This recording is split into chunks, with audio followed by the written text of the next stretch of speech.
Even your management needs training. You cannot expect them to supervise and manage if they don't have the proper training. If you promote them up through the ranks, you have to have some in place for them to get the training they need.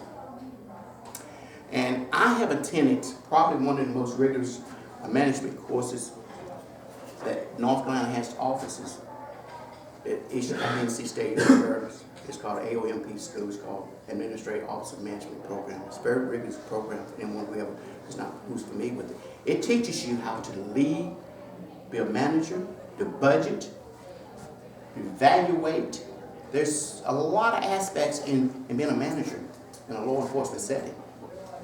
You just can't sit back there and delegate responsibility to your staff if you doesn't have the ability to check their work, make sure they're doing it properly. You just cannot take their word as it be doing, because the buck start with the sheriff. So anything that happen in the sheriff's office, I don't care who do it, he holds the responsibility and take responsibility for it. And if he doesn't take the responsibility for it, then he's not doing his job as a sheriff. So he must train his managers also. And that's critical in order for the sheriff's office to function the way it should. I will also have a promotional process in place. What that would entail is fair treatment among the employees who are going to rise up through the ranks. There will be no pointing and promotions. There will be a system in place where if you choose to participate, every employee would have the same, would start out equal in the promotion process. They have the same opportunities as any other one if they choose to participate.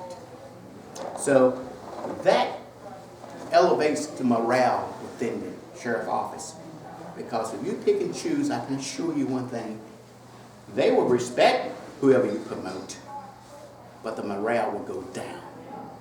But if you've given them the proper opportunity to reach these promotions, it only makes the sheriff look good, you know.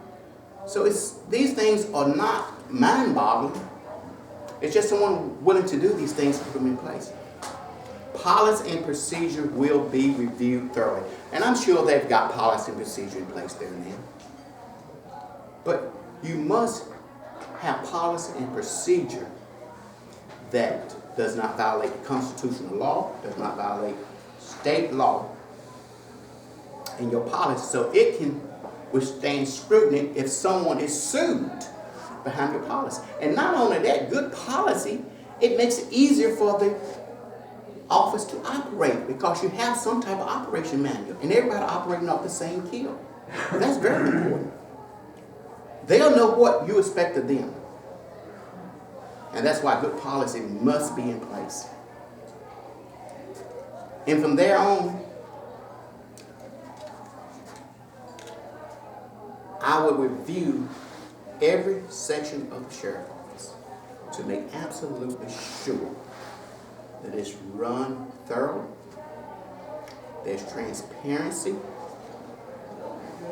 the leadership is in place, the people get the bang for the buck, and I think that is critical that we do that, because if we do not, we're letting the citizens down.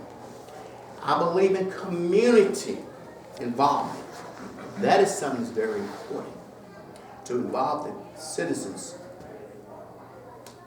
with the sheriff's office so they have a voice in what goes on there. If you do not know what's going on in each and every community in this county, you cannot properly serve it. What may work good for youngs may not work good for white level. What may good for white level may not work good for bun. So I plan on having community citizens advisory from each area of Franklin County, personally attend them, so I will know firsthand what the citizens' concerns are. Because I can only be as good as the citizens allow me to be. Because they vote you in, and if you don't do a good job, they will vote you out. So it is critical that we know what the citizens want so we can properly serve them.